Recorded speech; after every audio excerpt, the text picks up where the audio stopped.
आदाब अभिनंदन आभार। मैं आदर्श अवस्थी आप सभी लोगों का, यहाँ पे सभी प्यारे प्यारे बच्चों का बहुत बहुत बहुत बहुत स्वागत करता हूँ। खैर, हम लोग ने जैसा कि आप जानते हैं मोल कॉन्सेप्ट अच्छे से सीख लिया है। अब हम लोग सेकंड चैप्टर मूव करने जा रहे हैं, जो कि है कंसंट्रेशन टर्म। ध्यान रखिएगा नीट वालों, एनसीईआरटी के अकॉर्डिंग ये चैप्टर एक ही है। क्लास 11th का पहला चैप्टर सम बेसिक कॉन्सेप्ट वाला एक ही चैप्टर है, लेकिन हम लोग इसको अलग अलग पढ़ाते हैं। ठीक है, ये मत बोलेगा कि अरे भैया नीट से तो बाहर पढ़ा दिया, ऐसा नहीं है। फिर से मैं बोल रहा हूँ, बात समझ आती है। खैर, बातचीत बहुत हो जाएगी, बातचीत तो मोल कॉन्सेप्ट बहुत कर ही चुके हैं हम लोग। स्टार्ट करते हैं कंसंट्रेशन टर्म।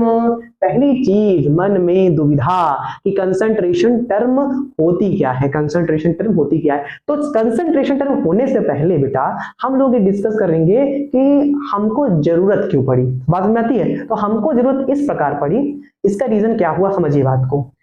दरअसल जैसे मान लीजिए आपका नेचर है, ये आपका नेचर है, तो हमने नेचर से एक सब्सटेंस की डिमांड की। जस्ट लाइक मैंने कहा मेरे प्यारे नेचर मुझे कैल्शियम कार्बोनेट ला के दे दो, तो नेचर तो ये नहीं कहेगा आओ बेटा आदर्श CaCO3 गड़ा है निकाल ले जाओ, ऐसा तो कहेगा नहीं। मुझे जाना पड़ेगा, खुदाई करनी पड़ेगी, तो मुझे, लेकिन खुदाई करने पर भी CaCO3 नहीं मिलेगा, मुझे CaCO3 किस फॉर्म में मिलेगा, मिक्सचर के फॉर्म में मिलेगा। फिर मुझे वो CaCO3 मैं मिक्सचर से एक्सट्रैक्ट करूंगा, देन फिर मैं उसका यूज करूंगा जिसमें मुझे उसका यूज करना है। क्लियर। तो मेरे भाई इसका मतलब हम नेचर से कोई भी सब्सटेंस अगर डिमांड करते हैं तो वो सब्सटेंस हमको सीधे नहीं मिलता है, मिक्सचर के फॉर्म में मिलता है। तो फिर हमको कंसंट्रेशन टर्म की क्यों जरूरत पड़ी, इसका रीजन क्या है कि जो हमारा सब्सटेंस डिमांड किया गया सब्सटेंस मिक्सचर में कितने अमाउंट में मौजूद है, कितने अमाउंट मौजूद है, ये कौन बताएगा, ये बताएगा कौन, कंसंट्रेशन टर्म हमको बताएगा। तो इसीलिए डेफिनेशन क्या लिखी है, concentration term is used to express the amount of substance in given mixture. बात समझ आती है। अब यहां पर एक टॉपिक आपको थोड़ा सा दिक्कत कर सकता है, वो कौन सा है मेरे भाई, मिक्सचर। क्या है, मिक्सचर। बचपन से क्लास 9th से मैटर से पढ़ते आ रहे हैं। तो मैटर दो तरह के होता है, फिजिकल केमिकल। फिजिकल के तीन पार्ट, वैसे सॉलिड लिक्विड गैस। अब ये मत बोलना दो और होते हैं, वो हमारे सिलेबस में नहीं है। क्लियर, इसलिए उनको नहीं छूते हैं। क्लियर, पहली बात। तो दूसरी चीज केमिकल क्लासिफिकेशन क्या होता है मेरे में, केमिकल प्रोडक्शन प्योर और इम्प्योर की बात की, इम्प्योर किसकी बात की थी, मिक्सचर की बात की थी, बात की थी मिक्सचर। तो किसी चीज को मिक्सचर कब बोलेंगे, जब दो चीजों को मिक्स करेंगे। इसका मतलब किसी चीज को मिक्सचर बोलने के लिए मिनिमम कितने कंपोनेंट की रिक्वायरमेंट होती है, मिनिमम बोला हूं बेटा, 2 कंपोनेंट की रिक्वायरमेंट होती है। मेरी बात समझ में आती है। और जैसा कि आप जानते हैं, इसका मतलब आप इस तरह लिख लेंगे कि मिक्सचर में मिनिमम कितने कंपोनेंट होते हैं, 2 कंपोनेंट होते हैं। क्या 2 से ज्यादा हो सकते हैं भाई, मिनिमम बोला है, ऑब्वियस सी बात है 2 से ज्यादा हो सकते हैं। मेरे भाई अब ध्यान से देखिएगा, मिक्सचर मेरे भाई आपने और फर्दर क्लासिफिकेशन क्या किया था कि मिक्सचर को 2 पार्ट में डिवाइड किया था, दैट इज हेटेरोजेनस और दूसरा आता है आपका होमोजेनस। क्या आता है आपका, होमोजेनस। ठीक है, जहां आपने ये सीखा था कि होमो का मतलब होता है कैसा, यूनिफॉर्म कंपोजिशन। कैसा कंपोजिशन मेरे भाई, यूनिफॉर्म कंपोजिशन। हेटेरो का मतलब होता है आपका नॉन यूनिफॉर्म क्या, कंपोजिशन नॉन यूनिफॉर्म कंपोजिशन। और यहाँ पर क्या था, यूनिफॉर्म कंपोजिशन। अब ये भैया यूनिफॉर्म नॉन यूनिफॉर्म क्या है, कुछ बच्चों को पता होगा, कुछ बच्चों को नहीं पता होगा। एकदम देसी भाषा में समझेंगे मेरे भाई। मान लीजिए आपने पानी लिया, क्या लिया, पानी लिया, पानी में आपने चीनी मिला दिया। क्या मिला दिया, चीनी मिला दिया, घोल तैयार कर लिया। अब 2 कंपोनेंट मिला लिया, पहली बात तो मिक्सचर है, हाँ मिक्सचर है। क्या आप वो 2 कंपोनेंट को अपने नेकेड आई से देख सकते हो, नहीं देख सकते हो, नहीं देख सकते हो, बिल्कुल नहीं देख सकते हो। सीधा बोलो क्या हो तुम, होमोजेनस हो। तुम क्या हो, होमोजेनस हो। कैसा मिक्सचर हो, होमोजेनस। आपने सिमिलरली दूसरी बार क्या लिया, पानी लिया, लेकिन इसमें बालू ले लिया, बालू डाल दिया। कुछ समय बाद आप क्या देखते हैं, बालू सेटल डाउन कर लेती है, पानी ऊपर ही रहता है। तो इसका मतलब क्या है कि आप यहाँ पर 2 कंपोनेंट, पहली बात तो मिक्सचर है, हाँ है, क्योंकि 2 कंपोनेंट है, कौन कौन, पानी और बालू। क्लियर। क्या आप 2 कंपोनेंट को नेकेड आई से देख सकते हो, हाँ देख सकते हैं। इसका मतलब कंपोजिशन कैसा है, नॉन यूनिफॉर्म। क्या बोल दो, तुम हेटेरो हो। भाई बात समझ में आती है। तो ये होमो, ये हेटेरो। क्यों बोला जाता है यूनिफॉर्म नॉन यूनिफॉर्म, मैंने आपको क्लियर कर दिया। क्लियर। अब बेसिकली एक टर्मिनोलॉजी आती है सॉल्यूशन। क्या आती है? सॉल्यूशन। तो मेरे भाई जो सॉल्यूशन है उसको कहाँ रखा गया? आपका कहाँ रखा गया मेरे भाई? होमोजेनियस में रखा गया। कहाँ रखा गया? होमोजेनियस। अच्छा, एक आपके अंदर थोड़ी सी गलतफहमी होगी, मैं आपको वो क्लियर करना चाहता हूँ सॉल्यूशन के प्रति। ऐसा क्या है, जैसे आप समझते हैं सॉल्यूशन का मतलब क्या होता है? सॉलिड और लिक्विड का सॉल्यूशन, जबकि ऐसा नहीं है। दो गैसेस का भी सॉल्यूशन होता है, सॉलिड लिक्विड का भी सॉल्यूशन होता है, सॉलिड लिक्विड का भी होता है, दो गैसेस का भी होता है, दो सॉलिड्स का भी होता है जिसको आप एलॉय कहते हैं, ठीक है। लिक्विड लिक्विड का भी सॉल्यूशन होता है। तो इसका मतलब आपस में इंटरचेंजिंग चलती रहती है। ऐसा नहीं सिर्फ सॉलिड लिक्विड का सॉल्यूशन हो कि भैया हम तो बस ग्लूकोज में पानी मिला लेते हैं उसी को सॉल्यूशन बोल देते हैं, ऐसी बात नहीं है। मेरी बात क्लियर है? डिफरेंट डिफरेंट स्टेज में आपका सॉल्यूशन तैयार हो सकता है, क्योंकि सॉलिड सॉलिड में एलॉय आपको मिलता है, क्लियर। सॉलिड लिक्विड में आपको जो भी आप अगर आपने जो सोल्यूट और सॉल्वेंट लिया है उस पर आपका सॉल्यूशन डिपेंड करता है कि आपने अगर चीनी पानी लिया है तो चीनी पानी बन जाएगा, क्लियर। अच्छा, नींबू पानी का एग्जांपल हो गया, लिक्विड लिक्विड का सॉल्यूशन हो गया।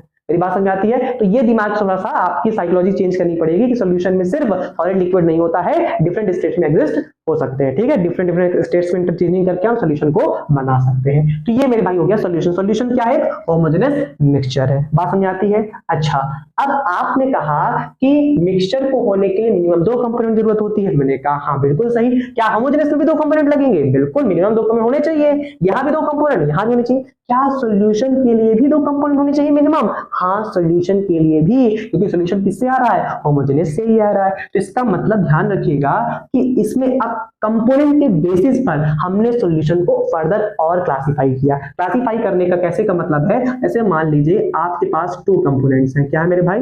2 कंपोनेंट्स है, 2 कंपोनेंट्स है। तो उसको उन्होंने बोला क्या सॉल्यूशन है ये? Binary solution. क्या बोला इन्होंने? Binary solution. मान लीजिए आपके पास 3 कंपोनेंट्स हैं। क्या कंपोनेंट्स है मेरे भाई? 3 कंपोनेंट्स। तो इनको उन्होंने बोला क्या? Tertiary solution. क्या बोला? Tertiary solution. सिमिलरली हमारे पास 4 कंपोनेंट है। क्या कंपोनेंट है मेरे भाई?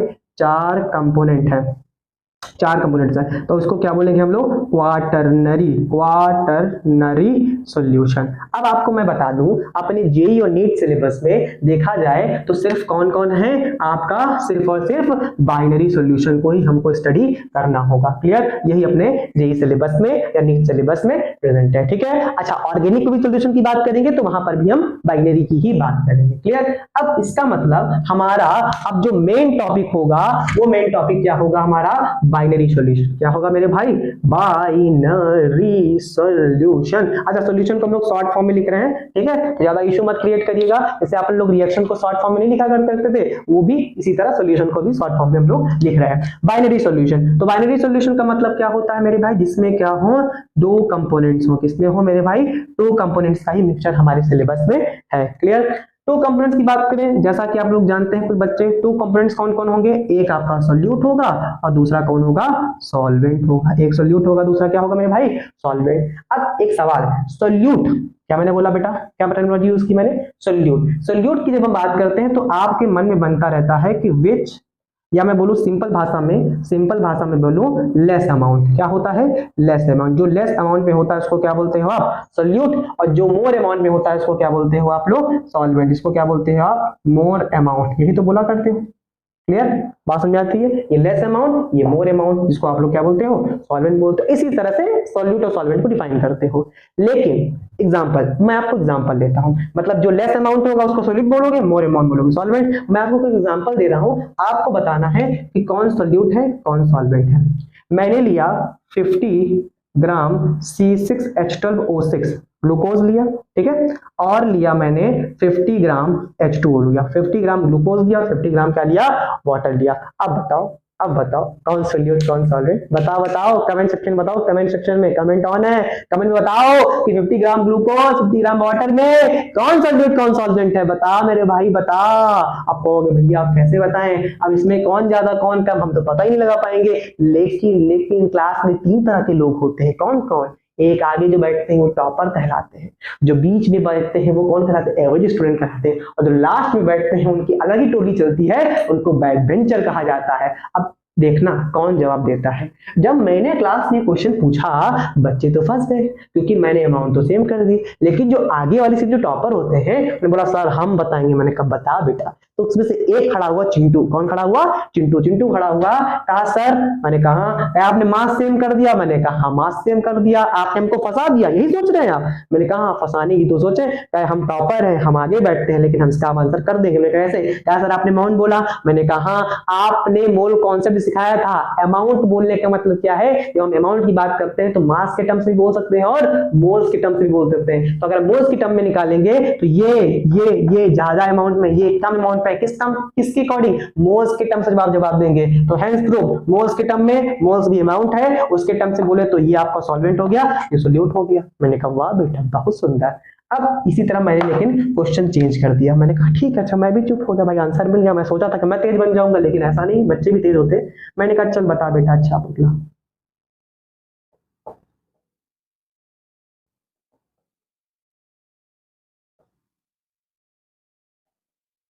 अब मैंने क्या सेम कर दिया मेरे भाई, क्या सेम कर दिया मैंने? मास के टर्म्स में नहीं, अब मैंने मोल सेम कर दिए। अब क्या होगा? तो मेरे भाई जब मोल्स मैंने सेम कर दिए तो अब कौन जवाब देगा? अब टॉपर ही फंस गया, मास में फेल हो गए, मोल में फेल हो गए। अब क्या करेंगे? तो मेरे भाई अब हम उम्मीद रखेंगे कि एवरेज में से कोई बताए, लेकिन पासा पलट गया।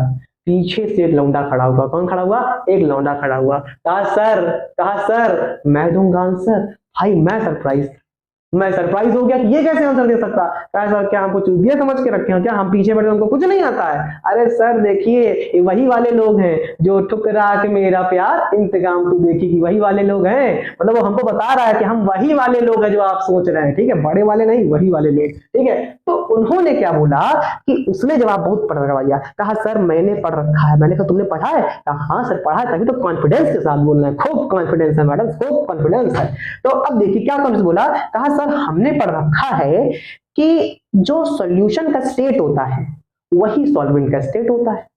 मैंने कहा ई का बोल दिए भी, सॉल्यूशन सॉल्वेंट का स्टेट सेम है। हाँ सर। क्या सर एक काम करिए। मैंने कहा क्या ग्लूकोज को उठाइए। उन्होंने कहा ले उठा लिया। आप वाटर को उठाइए। मैंने कहा उठा लिया। क्या दोनों को मिला दीजिए। हमने कहा मिला दिया। कहा सर क्या बना? हमने कहा बेटा सॉल्यूशन बना। स्टेट क्या है सॉल्यूशन की? मैंने कहा लिक्विड स्टेट है। मैंने कहा लिक्विड स्टेट है। कहा सर इसका मतलब है वाटर सॉल्वेंट है। हमने कहा वाह बेटा वाह, गजब बताया, क्योंकि उसने पहले बोल दिया था जो सॉल्यूशन का स्टेट होगा वही सॉल्वेंट का स्टेट होगा। तो वाटर जो आपने पहले बिफोर द मिक्सिंग ये लिक्विड था, ये सॉलिड था। आफ्टर मिक्सिंग जब हमको सॉल्यूशन मिला तो वो क्या मिला? लिक्विड मिला। तो ये लिक्विड और ये लिक्विड बराबर दोनों की फिजिकल स्टेट है, और उसने बताया है कि सॉल्यूशन का सॉल्वेंट का फिजिकल स्टेट क्या होता है? बराबर होता है। इस वजह से उसने बोल दिया कि ये सॉल्वेंट है, ये सॉल्यूट है। मैंने कहा वाह बेटा बहुत सुंदर। अब टीचर की इमेज गिर रही थी ना, मैंने क्वेश्चन चेंज कर दिया। मैंने कहा चल बेटा बता। अब नेक्स्ट 5 मोल एल्कोहल प्लस 5 मोल वाटर। बात समझाई? इसमें बच्चे पास, इसमें बच्चे पास, इसमें बच्चे फेल, क्योंकि एवरेज वाले बोलते नहीं है, वो उनकी तरफ भी रहते हैं, उनकी तरफ भी रहते हैं। वो जो दो नाव पैर रखते हैं वो डूबते ही डूबते हैं। बात समझाते उनका कुछ नहीं हो पाता। खैर ऐसी बात नहीं है, बुराई नहीं कह रहा हूँ एवरेज वालों, बुराई नहीं कर रहा हूँ कि अल्लाह ठोक दो, नहीं भैया ऐसी बात है, दुश्मनी नहीं है, एक स्टोरी के रूप में आपको समझा रहा हूँ कि सीखे आप लोग। हाँ ये बात करें 5 मोल अल्कोहल 5 मोल, तुमने कहा बेटा अब बता। कहा सर अब हिम्मत नहीं है, अब हम हार मानते, आप ही बता दीजिए। हाँ अब सुनिए, ऐसे जब डिफिकल्ट सिनेरियो, वैसे तो सॉल्यूट को लेस अमाउंट मानना है और सॉल्वेंट को मोर अमाउंट मानना, कोई दिक्कत नहीं है, लेकिन जब ऐसे डिफिकल्ट सॉल्यूशन में पहुंच जाए तो आप किसी को भी लिख लीजिए, नोट करके लेड पेन से लिखिएगा, किसी को भी सॉल्यूट किसी को भी सॉल्वेंट मान सकते हैं। लेकिन इन जनरल की बात करें तो जो लेस अमाउंट में वो सॉल्यूट, जो मोर अमाउंट में सॉल्वेंट। आप गलत नहीं है, लेकिन डिफिकल्ट सिनेरियो में क्योंकि यही एडवांस कभी कभी फंसा देता है, तो आप उस केस में उस सिनेरियो में किसी को भी सॉल्यूट सॉल्वेंट मान सकते हैं। तो ये हमारा हुआ थोड़ा सा जनरल इंट्रोडक्शन। क्लियर? अगला जो टॉपिक आता है वो आता है टाइप्स ऑफ कंसंट्रेशन, जो इंपॉर्टेंट है। इन्हीं की मदद से आप बता पाओगे कि हमारा जो मिक्सचर है उसमें हमारा डिमांड किया गया प्रोडक्ट इतने अमाउंट में मौजूद है। मेरी बात समझ में आते हैं? क्लियर? अच्छा इस चैप्टर को पढ़ने से पहले मोल कॉन्सेप्ट के सारे लेक्चर, सारे वीडियो लेक्चर जरूर देख लीजिएगा बेटा, कभी दिक्कत महसूस नहीं होने। वैसे तो जो दोबारा कोई टॉपिक यहाँ पे आएगा मोल कॉन्सेप्ट का तो मैं उसको रिवाइज करा दूंगा, परेशान मत होइएगा, ठीक है? लेकिन फिर भी आप देख लीजिए, आपके सहूलियत के लिए होगा। क्लियर? खैर, टाइप्स ऑफ कंसंट्रेशन की बात करें तो टाइप्स ऑफ कंसंट्रेशन, पहली बात की टॉपिक जो है वो थोड़ा सा अजीब टॉपिक है, क्योंकि यहाँ पर हम जो टाइप्स ऑफ कंसंट्रेशन पढ़ेंगे उसकी मीनिंग नहीं जानेंगे, उसकी रीडिंग जानेंगे। READING, रीडिंग को जानेंगे। रीडिंग का मतलब मान लीजिए कि पहला जो कंसंट्रेशन टर्म आपके सामने जो आ रहा है वो है परसेंटेज W/W। परसेंटेज W/W जो है वो कैसा रिलेशन है आपका? मास बाय मास रिलेशन है। कैसा रिलेशन है मेरे भाई? Mass by mass. दूसरा जो कंसंट्रेशन टर्म है परसेंटेज W/V, ये कैसा रिलेशन हो गया? मास बाय वॉल्यूम रिलेशन हो गया। कैसा हो गया मेरे भाई? Mass by volume. और ये कैसा रिलेशन है आपका? मास नहीं, अब यहाँ पे क्या होगा? V/V है तो ये हो जाएगा वॉल्यूम बाय वॉल्यूम रिलेशन। अरे क्लियर मेरी बात? अब ध्यान सुनिएगा, इंपॉर्टेंट चीज। अब इसकी रीडिंग करनी है, अगर नहीं इसकी रीडिंग मतलब इसको कैसे पढ़ेंगे? क्या आप बोलेंगे हमारे पास 40% NaOH है, इसका रीडिंग ये नहीं होता है। मीनिंग से पहले रीडिंग, मीनिंग तो रीडिंग से समझ में आ ही जाएगी क्या उसकी मीनिंग है। क्लियर? देखो मार्कर गिर गया, जल्दी तो बात करें 40, इसकी रीडिंग करनी है। क्या करनी है भाई? रीडिंग कैसे करेंगे? देखिए ध्यान सुनिएगा, इसका मतलब ये कतई नहीं कि हमारे पास 40% हो। इसका मतलब क्या है? इसका मतलब ये है 100 ml सॉल्यूशन कंटेन 40 ग्राम NaOH। कमेंट सेक्शन बताएं NaOH का मॉलिक्यूलर फॉर्मूला कितना होता है? 40। कितना होता है? 40। आप तो कमेंट करने को कहे थे, तो पॉज करो, देन लिखो, देन वीडियो देखो, बताओ सही है कि नहीं। डिलीट मत कर देना कमेंट जाके, गलती होती मैं भी तो देखूंगा कि कितनी गलती आप कर रहे हैं, कैसे मुझे अपने लेक्चर को और अच्छे से आपके सामने डिलीवर कर दे। है 100 ml सॉल्यूशन कंटेंट 40 ग्राम NaOH, आपने ये लिख दिया बेटा। कंसंट्रेशन कमेंट्स में बताएं गलती कहां की मैंने? गलती यहां कर दी, ml लिख दिया। क्या लिख दिया? ml। तो थोड़ा सा कंसंट्रेशन आप भी बढ़ाइएगा, हर स्टेप पर आपको चेक किया जा रहा है। क्लियर? समझ आती बात? तो 100 ग्राम सॉल्यूशन कंटेंट 40 ग्राम NaOH, इसका मतलब 100 ग्राम हमारे पास सॉल्यूशन है तो हमारे पास NaOH कितना है मेरे भाई? 40 ग्राम है। क्लियर? बात समझ में आती है? कोई दिक्कत वाली बात? अच्छा मान लीजिए 200 ग्राम सॉल्यूशन हुआ तो NaOH कितना होगा मेरे भाई? 80 ग्राम। 300 ग्राम हुआ तो कितना हो जाएगा? 120 ग्राम। इसका मतलब ये हुआ कि NaOH का जो मास है हमारे पास मास या बोलो वेट, केमिस्ट्री में मास वेट में कोई डिफरेंस नहीं होता, वो क्या है? सॉल्यूशन के अकॉर्डिंग वेरी कर रहा है। तो हमारे पास ये नहीं बोल सकते कि 40 ग्राम NaOH है, वो किस पे डिपेंड कर रहा है? सॉल्यूशन के मास पे डिपेंड कर रहा है। तो यहां पर एक टर्मिनोलॉजी सीखी जाती है, वेट ऑफ सॉल्यूट। तो वेट ऑफ सॉल्यूट कौन है यहाँ पर? NaOH कौन है? NaOH सॉल्यूट का वेट कितना है मेरे भाई? 40 ग्राम। और वेट ऑफ सॉल्वेंट कितना है मेरे भाई? अच्छा ध्यान रखिएगा, सॉल्वेंट हम यहाँ पे जैसे NaOH को माने हैं, तो सॉल्वेंट अगर कुछ गिवन नहीं है तो हम बाय डिफॉल्ट मान लेते हैं एक्वस सॉल्यूशन का मतलब होता है कि वहां पे सॉल्वेंट क्या है? वाटर है। क्या है? वाटर है। तो कितना हो जाएगा मेरे भाई? 100 ग्राम सॉल्यूशन है, 40 ग्राम NaOH, तो सॉल्वेंट कितना हो जाएगा? 60 ग्राम। ये आपका NaOH होगा, ये आपका NaOH होगा, और ये क्या होगा? बाय डिफॉल्ट वाटर होगा। ठीक है? सवाल में जो दिया रहेगा वो एक्वस सॉल्यूशन दिया रहेगा, तो आप ये क्लियर हो जाएंगे सॉल्वेंट क्या मानना है? वाटर। अगर नहीं भी दिया है तो आप वाटर मान लीजिए। क्लियर? बाय डिफॉल्ट हम वाटर मान लेते हैं क्योंकि जल ही जीवन है। क्लियर? अच्छा परसेंटेज W/V, अब इसकी रीडिंग कैसे करेंगे? अब मन में सवाल, भैया सॉरी क्यों लिया? क्योंकि परसेंटेज क्या होता है? विथ रिस्पेक्ट टू 100 होता है रे। परसेंटेज आपका कितने आता है? 100% में से तो आता है, ये 110% चला जाता है, 100% नहीं आता है, इसलिए विद रिस्पेक्ट टू 100 होता है। नेक्स्ट है आपका परसेंटेज W/V, इसकी रीडिंग कैसी होगी? इसकी रीडिंग होगी 100 ग्राम सॉल्यूशन कंटेन 40 ग्राम NaOH। क्या यही है? नहीं, कंसंट्रेशन यहां बढ़ाइए। कंसंट्रेशन तो बढ़ाना ही, कंसंट्रेशन तो पढ़ना ही है, कंसंट्रेशन बढ़ाइए भी। भैया आपने यहां पर फिर गलती कर दी। यहां पर क्या होगा? 100 ml सॉल्यूशन कंटेन 40 ग्राम NaOH। ये आप सही में गलती करते हैं? नहीं बेटा, हम ऐसी गलती करते हैं, आप कम से कम थोड़ा सा बच्चों के अंदर रहता ना, टीचर ने गलत कर दिया, कमेंट करो, तो कमेंट से हमको पता चल जाएगा कि आप कितना ज्यादा कंसंट्रेट होकर सुन रहे हैं। ठीक है? तो 100 ml सॉल्यूशन कंटेन 40 ग्राम NaOH। अब मैं यहां पूछूं कि बताओ वेट, अच्छा सॉल्यूशन दिया हुआ है, कोई जानकारी नहीं दी है, तो क्या मान लेंगे? सॉल्वेंट को जल मान लेंगे। क्लियर? अब ध्यान रखिएगा, वेट ऑफ सॉल्यूट बताओ, तो वेट ऑफ सॉल्यूट कितना बताएंगे? 40 ग्राम। लेकिन अगर मैं पूछूं वेट ऑफ सॉल्वेंट बताओ, तो ये बोल दोगे 60 ग्राम बोल दोगे, 60 ग्राम नहीं, क्योंकि इस बार क्या दिया है, वॉल्यूम दिया, ये क्या दिया है, मास दिया है। कैसा रिलेशन है, मास बाय वॉल्यूम। तो सीधे वेट ऑफ सॉल्वेंट नहीं निकाल सकते, जैसे यहाँ निकालिए, तो यहाँ नहीं निकाल सकते। तो यहाँ निकालने के लिए क्या करना पड़ेगा आपको, ध्यान दीजिए, डेंसिटी ऑफ सोल्यूशन गिवन होनी चाहिए। क्या होनी चाहिए, density of solution. Let's suppose density of solution कितनी दी है, 1.1 ग्राम पर ml दी हुई है। तो मेरे भाई डेंसिटी इक्वल टू क्या होता है, mass upon volume. Density equal to क्या होता है, मास अपॉन वॉल्यूम। तो मास ऑफ सोल्यूशन कितना हो जाएगा, डेंसिटी 1.1 और वॉल्यूम कितना दे के रखा, 100। तो कितना आ जाएगा मेरे भाई, 110 ग्राम, 110 ग्राम। तो 110 ग्राम क्या आया है, मास ऑफ सोल्यूशन, सोल्यूशन का मास आया है। तो 110 माइनस 40 तो कितना हो जाएगा मेरे भाई, 1110 में 40 घटाएंगे, 7 4 11, 70 ग्राम आ जाएगा। कितना जाएगा, 70। ये कौन हो गया मेरे भाई, NaOH। ये कौन हो गया आपका, H2O, जल। क्या हो गया, जल, क्योंकि कुछ नहीं दिया तो क्या मानना है मेरे भाई, सॉल्वेंट मानना है, सिंपल सी बात। Percentage V by B, very important, ध्यान रखिएगा। परसेंटेज V बाय B क्या, O2 ले लेते हैं, O2 in air, percentage V by B, O2 in air. अब इसकी रीडिंग कैसे करें, इसकी रीडिंग तो अब आप कंसेंट अब समझ जाएंगे, आप गलती पकड़ लेंगे। 100, इस बार मैं सही लिखूंगा, 100 ml सोल्यूशन कंटेन, अच्छा सोल्यूशन की जगह एयर लिया है तो हम लोग सोल्यूशन को हटा के एयर भी लिख सकते हैं, क्लियर। क्योंकि V बाय V पढ़ रहे हैं, वॉल्यूम बाय वॉल्यूम, तो गैस की बात करें तो वहां पर एयर ले लेंगे, कोई दिक्कत वाली बात नहीं। 100 ml air contain 40 ml O2। अच्छा मान लीजिए क्वेश्चन में एयर में कह दिया है सिर्फ O2 और N2 है, तो वॉल्यूम ऑफ, अगर मैं वॉल्यूम ऑफ O2 बोल रहा हूँ 40 ml, तो वॉल्यूम ऑफ N2 कितना निकल के आ जाएगा मेरे भाई, वॉल्यूम ऑफ N2 कितना निकल के आ जाएगा, अगर सिर्फ एयर में ये O2 और N2 है तो कितना निकल के आ जाएगा, 60 ml, क्लियर। तो हम लोग ने यहाँ पे डिस्कस कर लिया percentage W by W, percentage W by V और परसेंटेज V बाय V। अब जल्दी से स्क्रीनशॉट लो, फटाक से स्क्रीनशॉट ले लो। हाँ कोई डाउट हो तो इसमें आप पूछ सकते हैं कमेंट सेक्शन में, क्लियर। जल्दी से स्क्रीनशॉट लो फटाक से। खैर आप लोग स्क्रीनशॉट ले लिया होगा क्योंकि जल्दी से हो जाता है, ठीक है, क्यों 5G का इतना वीडियो बढ़े यार, आप लोगों को दिक्कत हो।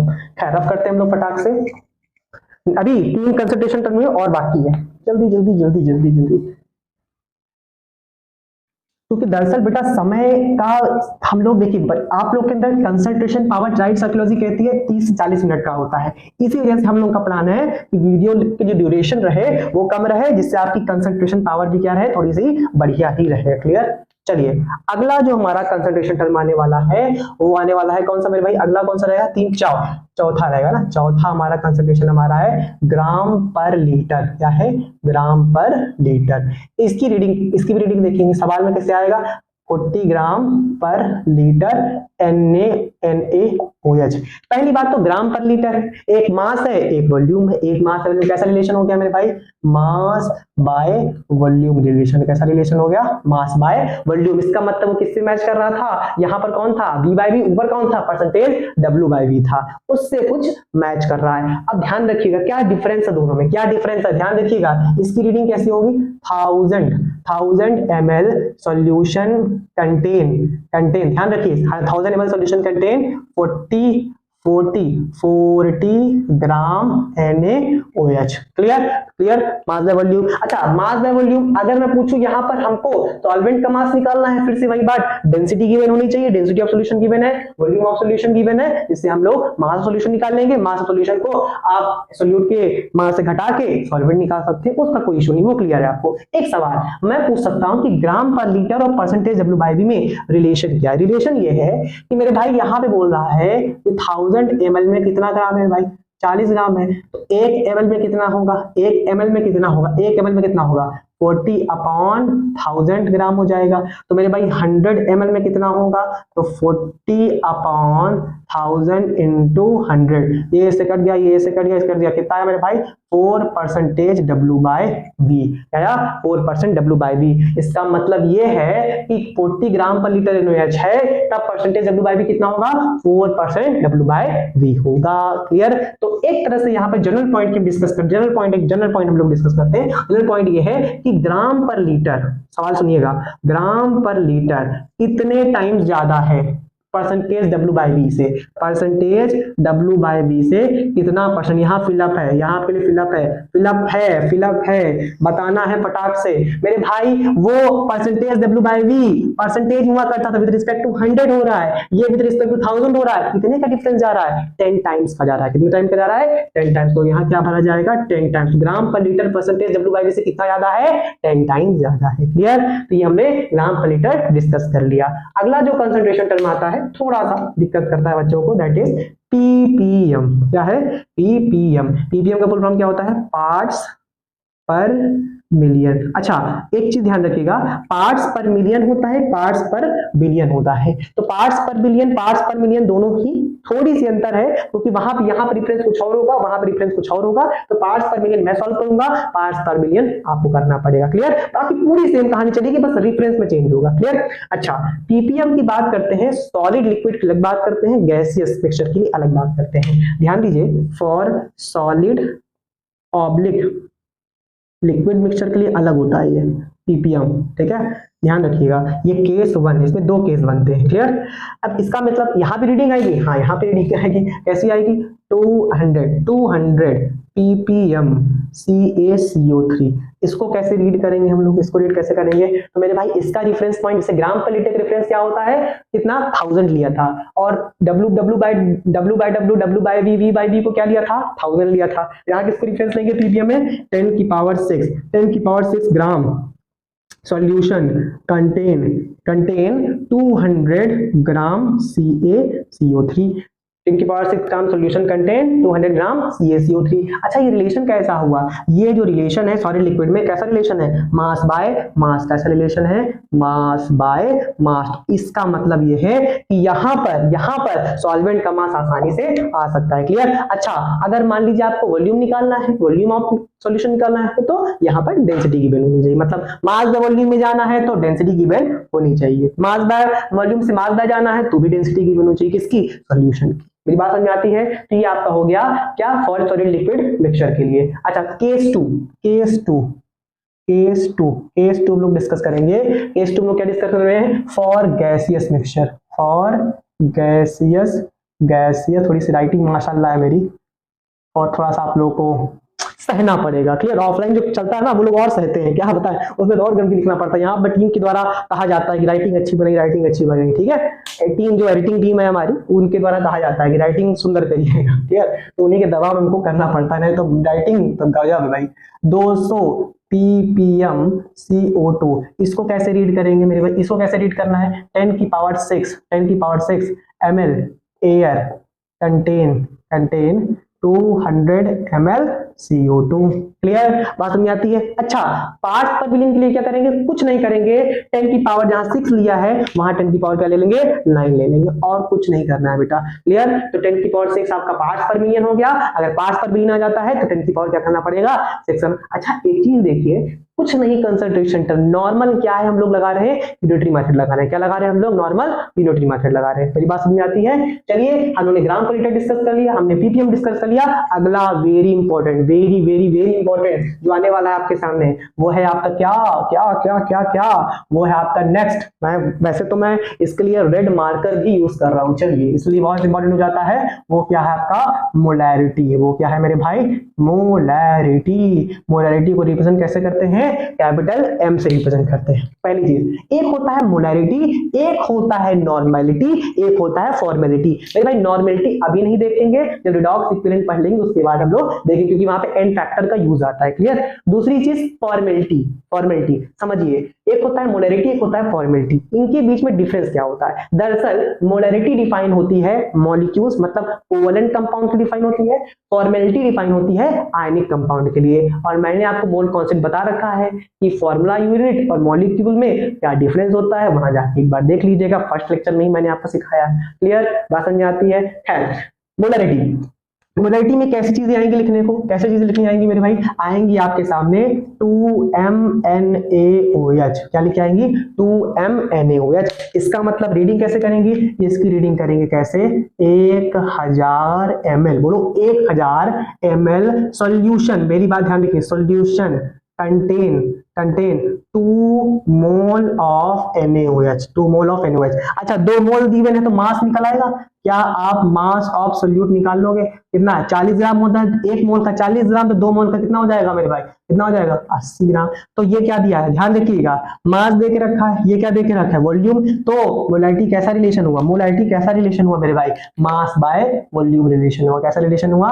मास बाय वॉल्यूम रिलेशन हुआ। क्लियर? बात समझ में आती है? अच्छा इसी चीज को हम लोग अनदर वे में रिप्रेजेंट कर सकते हैं। ध्यान दीजिएगा, ये बहुत इंपॉर्टेंट है, बच्चों को नहीं पता होता बेसिकली। हम लोग इसको ऐसे बोल सकते हैं, अगर मान लीजिए ब्रैकेट में लिख के आ रहा, ब्रैकेट में NaOH ब्रैकेट में लिख के आ रहा है, मैथमेटिक्स वाला नहीं है ये, GIF नहीं है ये, समझिए, ये नॉर्मल वाला है। NaOH अगर ऐसे दिखा रहा है उसको हम लोग ऐसे भी लिख सकते हैं। इसका मतलब ये है कि NaOH की मोलैरिटी कितनी है? 2 है। क्लियर? NaOH की मोलैरिटी कितनी है? 2 है। तो ये जो ब्रैकेट है, जो ब्रैकेट बनता है, बार ब्रैकेट टाइप का जो बनता है, ये कंसंट्रेशन टर्म में किसको रिप्रेजेंट करता है? मोलैरिटी को रिप्रेजेंट करता है। मेरी बात समझ में आती है? 13 वाले जो देख रहे होंगे, जो ड्रॉपर लिए होंगे, वो समझ रहे होंगे कि ब्रैकेट का कितना इंपॉर्टेंस है। जब आप केमिकल काइनेमेटिक्स वगैरह सीखेंगे तो मैं सीधा ब्रैकेट लगाऊंगा, वहां जिस कंसंट्रेशन की बात कर रहा हूं तो क्या है? वो आपकी मोलैरिटी है। ठीक है? जिसको आप लोग ग्राम पर लीटर भी बोल सकते हैं, ग्राम पर ml। अरे यार 1000 ml में 1 लीटर होता है तो ग्राम पर लीटर बोल दिया, कोई दिक्कत वाली बात? हाँ, इसका होता है फॉर्मूला। क्या होता है? फॉर्मूला क्या होता है? मोलैरिटी का formula M is equal to number of moles upon 1000 ml में कितना है आपका? 2 मोल है, तो क्या हो जाएंगे? M is equal to number of moles upon volume of solution, volume of solution. Clear? ध्यान दीजिएगा एक इंपॉर्टेंट बात, अगर ये आपका लीटर में है तो यहाँ पर 1000 से मल्टीप्लाई नहीं करेंगे, लेकिन अगर नंबर ऑफ मोल्स अगर वॉल्यूम आपका ml में देख के रखा है तो 1000 से आपको क्या करना पड़ेगा? मल्टीप्लाई करना पड़ेगा। क्लियर? तो यहाँ पे आपके क्या आ जाते हैं? ये 2 फॉर्मूले आ जाते हैं, जिनको आपको दिमाग में जद्दोजहद में हर जगह हर एक अंग में बसा लेना है। क्लियर? अच्छा यहाँ पर कोई पूछ दे नंबर ऑफ मोल्स की क्या आएंगे? नंबर ऑफ मोल्स आएंगे क्या? मोलैरिटी इनटू क्या जाएगा? Volume of solution. किस में लेंगे? वॉल्यूम लीटर में लेंगे। क्लियर? तो एक और नया फॉर्मूला ध्यान रखिए, नंबर ऑफ मिलीमोल्स भी पूछ देता है, तो नंबर ऑफ मिलीमोल्स कब आ जाएंगे? नंबर ऑफ मिलीमोल्स कब आएंगे? जब मोलैरिटी होगी और वॉल्यूम किस में होगा मेरे भाई? ml में ले लेंगे। किस में ले लेंगे? ml। तो वॉल्यूम जब ml में होगा, ml2 भी करेंगे तो मिलीमोल्स आएगा। वॉल्यूम ऑफ सॉल्यूशन जब लीटर में होगा, मोलैरिटी से मल्टीप्लाई करेंगे तो नंबर ऑफ मोल्स निकल के आएंगे। क्लियर? तो ये हमारी हो गई आपकी क्या? मोलैरिटी। क्या हो गई मेरे भाई? मोलैरिटी। क्या दिक्कत? कोई दिक्कत, कोई परेशानी, कोई हानि, कोई लाभ, कोई घाटा? कोई दिक्कत नहीं। चलिए, तो यहाँ पर हो गया मोलैरिटी का डिस्कशन। इस पर एक और डिस्कशन आता है, थोड़ा सा इंपॉर्टेंट है, ध्यान देखिएगा, सीख जाएंगे आप लोग। 2 एग्जांपल से मैं आपको सिखाता हूँ। एग्जांपल वेरी नोट लिख लीजिएगा। क्या लिख लीजिएगा? नोट। अभी से मैं सिखा देता हूँ, अभी थोड़ा सा मैं सिखाता हूँ। 13 को क्लास 11 वालों को थोड़ी दिक्कत हो सकती है, लेकिन परेशान नहीं, जो मैं बोल रहा हूँ मेरी बातों को ध्यान सुनने में क्लियर हो जाएगा। जैसे मैं बोलता हूँ आपका NH4Cl, क्या मैं बोलता हूँ? NH4Cl, इसकी मोलैरिटी मेरी भाई कितनी है? 2m बोल देता हूँ। क्लियर? अब आपको पता है कि NH4Cl आयनाइज होता है, NH4Cl क्या हो जाता है? आयनाइज होता है, NH4 प्लस Cl माइनस। तो कभी कभी सवाल में पूछ देता है, तो बताइए NH4 प्लस की मोलैरिटी क्या होगी और Cl माइनस की क्या होगी? क्लियर? NH4 कितना है? 1, तो उसकी मोलैरिटी क्या होगी? 1 × 2 हो जाएगी। Cl कितना है? 1, तो कितनी हो जाएगी मोलैरिटी Cl की माइनस की? 2 हो जाएगी। इसकी मोलैरिटी कितनी हो जाएगी? 2 और 2। क्लियर? सिमिलरली एक और एग्जांपल से आप सीखेंगे हमारे सामने, एक और एग्जांपल से, ये एग्जांपल इंपॉर्टेंट है। जैसे मान लीजिए मैं बोलता हूँ MgCl2 की मोलैरिटी कितनी है? 2m, या 4m ले लेते हैं हम लोग, 4m ले लेते हैं। ठीक? आपको पता है MgCl2 भी प्रॉपर आयनाइज, हाँ पूरा आयनाइज होता है, पूरा का पूरा आयनाइज होता है। MgCl2 की बात करें तो इसमें किसमें ब्रेक होता है? Mg+2 और Cl माइनस में आयनाइज हो जाता है। क्लियर? और अगर मैं बात करूं कंसंट्रेशन ऑफ Mg+2 बताइए और concentration of Cl minus, concentration बोला है तो ब्रैकेट समझिए कौन सा कंसंट्रेशन की बात कर रहा हूं मैं? मोलैरिटी की बात कर रहा हूं। तो Mg 1 है और इसकी मोलैरिटी 4m है, तो एक ही है, कितना हो जाएगा? 4m। लेकिन Cl2 2 है, एक Cl का 4m तो 2 Cl कितना हो जाएगा? 8m हो जाएगा। क्लियर? बात समझ में आती है? तो इसका मतलब अगर आयनाइजेशन हो रहा है, प्लस माइनस ब्रेक हो रहा है, तो उसकी एटॉमिसिटी भी, यार मेरे भाई NH4 ये पूरा लिया है, ठीक है, ये मत बोलना हाइड्रोजन 4 है, NH4 पूरा लिया। आयनाइजेशन की बात कर रहा हूं मैं, आयनाइज होने के बाद फिर मैं यहाँ पे ट्रिक का इस्तेमाल करता हूँ। क्लियर? मेरी बात समझ में आती है? तो एटॉमिसिटी से मल्टीप्लाई कर दीजिए। हाँ, आयनाइज करने के बाद ऐसा करना है। बात समझ में आती है? ये नहीं कि आप एक सिंगल एटम की निकालना, भैया ऐसा ना करना। ठीक है? तो ये हमारी डिस्कशन किसका हो गया, मोडालिटी का। एकदम शॉर्ट में बेटा, एकदम परेशान होने की जरूरत नहीं है। क्लियर? चलिए जल्दी से जल्दी स्क्रीनशॉट ले लीजिए फटाक से, जल्दी से। चलिए अब हम लोग next second last consultation term की डिस्कशन करने जा रहे हैं। उसके बाद फिर बस लास्ट बोर्ड है, उसके बाद फिर परेशान ना होइए हम लोग। चलिए नेक्स्ट स्टार्ट करेंगे। खैर अगला जो आता है हमारा कितना हो गया, 3 2 5 1 6 है ना, सातवां भी बहुत इंपॉर्टेंट है। एक अब आता है आपका मोलैलिटी। क्या आता है मेरे भाई, मोलैलिटी, जिसको हम लोग स्मॉल m से भी रिप्रेजेंट करते हैं। हाँ, मोलैलिटी को मोलल भी कहा जाता है, कई जगह आ जाता है मोलल, कई जगह मेंस में यूज किया है मोलल। क्या यूज किया है, मोलल, मोलल किया जाता है। मोलल क्या है मेरे भाई, इसका यूज कैसे आएगा मेरे भाई, सवाल ऐसा देगा 2m NaOH, क्या दे देगा 2m NaOH। इसको रीड कैसे करेंगे, इसको रीड सिंपल है, ध्यान दीजिएगा। 1000 ग्राम सॉल्वेंट, क्या है बेटा, सॉल्वेंट, वहां क्या था, सॉल्यूशन, मोलारिटी में क्या था, सॉल्यूशन था। 1000 ग्राम सॉल्वेंट कंटेन 2 मोल NaOH, क्या है NaOH, क्या है NaOH। इसका मतलब वेट ऑफ NaOH कितना निकाल दोगे आप लोग, 80 ग्राम। 1 मोल का 40 ग्राम, 2 मोल का सिंपल 80 ग्राम। क्लियर? अच्छा सॉल्वेंट बोला है तो यहां से वेट ऑफ सॉल्यूशन निकल जाएगा। वेट ऑफ सॉल्यूशन कैसे निकलेगा, 80 प्लस 1000 ग्राम, कितना 1080 ग्राम। ये क्या निकल के आएगा आपका ये सॉल्यूशन का मास। अब अगर हमको मोलारिटी में क्या चाहिए, वॉल्यूम चाहिए, तो डेंसिटी गिवन होनी चाहिए, सिंपल सी बात है। रिलेशन कैसा है, ये रिलेशन है मास बाय मास रिलेशन। कैसा रिलेशन है मेरे भाई, मास बाय मास रिलेशन है। इसका मतलब मोलारिटी कैसा रिलेशन है, मास बाय मास, मोलारिटी कैसा रिलेशन है, mass by volume relation. Clear? कोई दिक्कत वाली बात, यहां ध्यान रखने वाली बात है, बार बार सॉल्यूशन थोड़ा सी आदत लगी रहती है, इस वजह से हम लोग यहाँ पर सॉल्वेंट लेते हैं। क्लियर? अच्छा एक बात और, इसका फॉर्मूला भी होता है m is equal to black pen से लिख देते हैं, it's better for you. m is equal to, ध्यान दीजिएगा, m is equal to number of moles upon, ध्यान दीजिएगा, मास ऑफ सॉल्वेंट। अगर ग्राम में है तो 1000 से आपको क्या करना पड़ेगा, मल्टीप्लाई करना पड़ेगा। अगर केजी में है तो कोई दिक्कत वाली बात है ही नहीं है, अपॉन मास ऑफ सॉल्वेंट। ठीक है, इन अगर केजी में है तो कोई दिक्कत वाली बात नहीं। ठीक है, तो ये हमारे आपके कितने हो गए, 2 फॉर्मूले।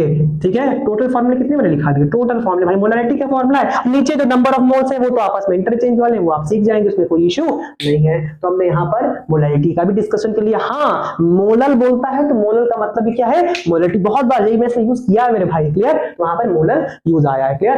अगला जो आखिरी आता है मेरे भाई, वो आता है आखिरी। हाँ, ये भी इंपॉर्टेंट है। जब आप लोग लास्ट वाला ऐसे कि इस चैनल में लास्ट लेक्चर हमारा लिक्विड सॉल्यूशन रहेगा, पूरी होल केमिस्ट्री का जो लास्ट लेक्चर रहेगा वो लिक्विड सॉल्यूशन। हाँ, सरफेस केमिस्ट्री सेकंड सबसे लास्ट होगा, सेकंड लास्ट लिक्विड सॉल्यूशन होगा। वहां बहुत किसका यूज है, मोल फ्रैक्शन का। अभी से जान लीजिए, हमने वर्ड यूज किया मोल फ्रैक्शन। मोल फ्रैक्शन को काई से रिप्रेजेंट करते हैं। ये क्या है मेरे भाई, काई है। क्या है, काई। इसको क्या बोलते हैं, मोल फ्रैक्शन। अच्छा, मैंने बताया था आपको, वो कॉन्सेप्ट में सिखाया होगा, फ्रैक्शन का मतलब क्या होता है, विद रिस्पेक्ट टू 1। ध्यान रखिएगा, जैसे मैंने आपको degree of dissociation mole concept बताया था, with respect to 1। Percent yield का मतलब क्या बताया था, विद रिस्पेक्ट टू 100। सिमिलरली यहाँ पर भी ध्यान रखिएगा, हम लोग ने मोल फ्रैक्शन की बात की, फ्रैक्शन भी क्या होता है, with respect to 1, with respect to 1। जैसे यहाँ पर रीडिंग कैसे आती है, यहाँ पर आती है 0.8 mole of C6H12O6 in H2O। तो मेरे भाई इसको बोलने का मतलब, इसको कैसे रीड करेंगे मेरे भाई, इसको रीड करेंगे 1 मोल सॉल्यूशन कंटेन 0.8 मोल ऑफ क्या, C6H12O6। देखा, आ ही जाता है यार, गंदगी आ ही जाती है, आदत पड़ी है ना ऑफलाइन में गंदी राइटिंग लिखने। अब बच्चों की फर्ज बनता है, वो बेचारे पूछते हैं हमसे। अब यहाँ कैसे पूछ पाएंगे, तो इसलिए सुंदर हम बहुत प्रयास कर रहे हैं, जद्दोजहद कर रहे हैं, पूरा अपना एफर्ट लगा रहे हैं। ठीक है, ध्यान दीजिए। तो यहाँ पे आपको मोल्स ऑफ C6H12O6 कितना मिला, 0.8। 1 मोल है तो ऑब्वियस सी बात है, मोल्स ऑफ वाटर कितना मिल जाएगा, 0.2 मोल मिल जाएगा। अच्छा ध्यान रखिए, वाटर का मॉलिक्यूलर मास कितना होता है, 18 ग्राम, तो मास ऑफ वाटर मिल जाएगा। C6H12O6 होता है 180 ग्राम होता है। जहां तक 180 ग्राम अगर मैं गलत हूं तो आप कमेंट सेक्शन में बता दीजिएगा। क्लियर, क्योंकि ये जोड़ लो कितना हो जाए 66 एक्स्ट्रा बोल सकते 96 96, ठीक है, और 12 और ये 72, 6 2 8 8 2 10 9 7 16 1 17 1 18। क्लियर, इसका मतलब जब भी डाउट आए ना बेटा चेक कर लेना चाहिए। क्लियर, क्योंकि हम भी ऐसा नहीं है कि कोई टॉपिक पी के आते हैं पढ़ाते, ऐसा नहीं है, हम लोग से भी गलतियां होती। कई सारी क्लास है, जैसे आज मंडे था, आज बहुत लगातार है, तो कल संडे था, मंडे का शेड्यूल बहुत बिजी रहता है, तो रात में इसलिए बहुत लेट हो गया रिकॉर्ड करने में। क्लियर, लेकिन कहते हैं ना रेगुलरिटी बनी रहे जिससे आपका लॉस ना हो। क्लियर, तो ये हो गया। इसका मतलब काई कैसे रिलेशन हो गया आपका, मास बाय मास रिलेशन हो गया। कैसा हो गया, मास बाय मास रिलेशन। अब इसका भी एक छोटा सा फॉर्मूला बन जाता है कि क्या, काई is equal two moles of solute. क्या हो जाता है मेरे भाई, moles of solute upon moles of solution. अच्छा, इसको कई की किताब में ऐसे भी लिखा रहता है और करके ऐसे करके दिया रहता है। अरे ऐसे और मैंने डिजाइन बना दिए, ले ऐसे करके इसको लिखा रहता moles of solute upon N solute plus N solvent.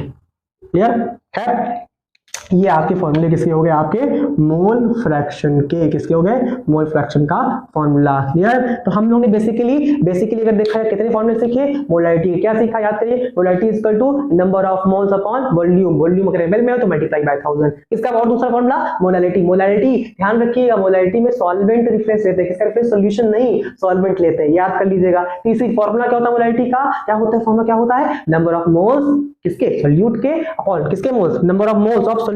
हाँ लिख लीजिए, अगर दिक्कत आ रही है number of moles of solute लिख लीजिए, सोल्यूट कभी गलती नहीं होगी, अपॉन मास ऑफ सॉल्वेंट। देखिए जो हाईलाइट करने वाली पॉइंट है उनको मैं लिख देता हूं, मास ऑफ सॉल्वेंट। क्लियर, तो सोल्यूट की moles upon mass of solvent हो गया। सिमिलरली वहां पर भी किसके मोल्स थे, सोल्यूट के, लिखे नहीं जाते, लिटरेचर से नहीं लिखता, लेकिन अगर आपको डाउट आ रहा है you can write down on the copy. Clear, पक्का।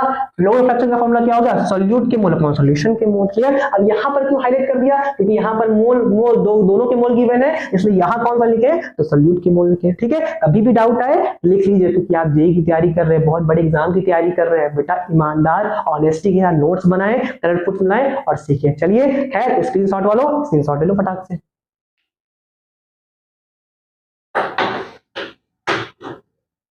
चलिए ले लिया होगा। चलिए सबके लिए tata, see you, bye bye, अच्छे से पढ़ते रहिए। हाँ वही शब्द, like and subscribe of my channel. Tata bye.